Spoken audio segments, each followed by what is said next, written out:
আজকে মাননীয় ট্রাইব্যুনালে আসামি পরীক্ষা এর জন্য তারিখ নির্ধারিত ছিল।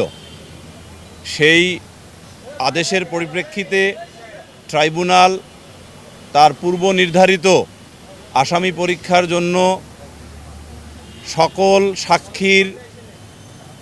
যে সাক্ষ্য রেকর্ড করা হয়েছে সেই রেকর্ডকৃত সাক্ষ্য হতে ইনক্রিমিনেটিং এভিডেন্স পড়ে শুনিয়েছেন। সকল সাক্ষীর ইনক্রিমিনেটিং এভিডেন্সের সারমর্ম হল 1 নম্বর আসামি সোহেল রানা ভিকটিম রামিসা আক্তারকে তার ও তার স্ত্রী 2 নম্বর আসামি স্বপ্না আক্তারের বসবাস করা ফ্ল্যাটের বাথরুমে ধর্ষণ করে গলা কেটে হাত আলাদা করে এবং অন্যান্য অঙ্গে ইনজুরি ঘটিয়ে হত্যা করেছেন